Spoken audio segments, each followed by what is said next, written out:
Well, good evening. Welcome to Bedtime Stories with me, Pastor Michelle. Today is yesterday was Friday, January 1st. Today is Saturday, January 2nd. And our story of the night comes to you from Winnie the Pooh, and it's called The Sleepover. Comfortable, Piglet? Pooh asked. The two friends were having a sleepover at Pooh's house. Oh, yes, Piglet replied. Good night, Pooh Bear. Piglet lay in the darkness of Pooh's room. The darkness at Pooh's house was much darker than it was at his house. Pooh's bedroom was also much quieter than his own room at night. Pooh Bear?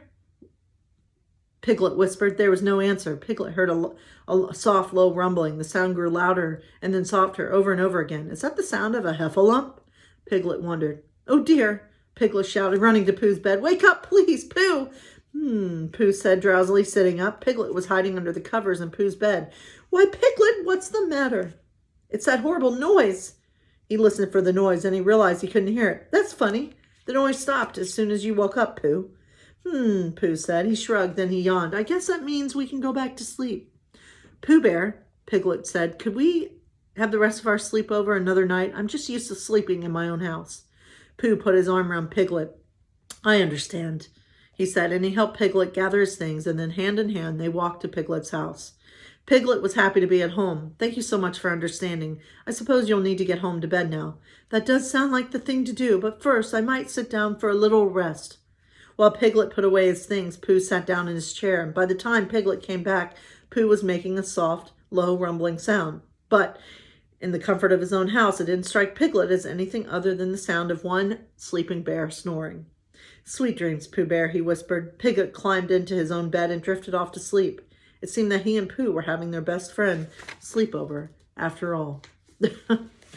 All right. I got to say, my wife snores, and she says I snore, which I don't believe her, but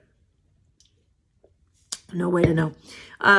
She does say she'll record me one day. But anyway, yeah, I may take after my dad in that way, because my dad had a horrible snore. He snored and it like echoed throughout the house when I was a kid.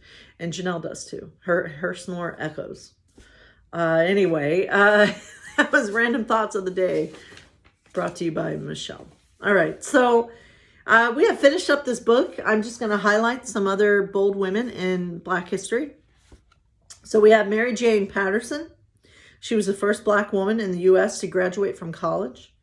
Madam Walker, first American woman to become a self-made millionaire. Dorothy Height, she was a women's rights activist, godmother of the civil rights movement. Lorraine Hansberry, the first Black woman to write a Broadway play. And Alice Walker, a Pulitzer Prize winner for her novel, The Color Purple. Carrie Mae Weems, a multimedia artist known for focusing on African-American life. Vernice Armour, the first Black female combat pilot in the U.S. Armed Forces.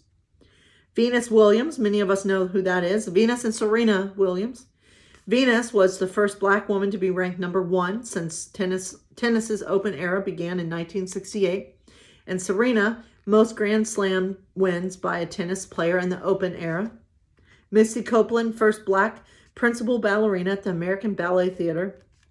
Gabby Douglas, first Black gymnast to win an Olympic gold for an individual all-around event. And Shimon Manuel, first Black woman to win an individual Olympic medal in swimming. So here you have it, some more amazing women in Black history. So that was a fun book to go through. So we'll see what we go through next. I am thinking that we're going to probably take a trip down the LGBT and see people who have been influential in that era. So my friends, God bless you and have a wonderful night.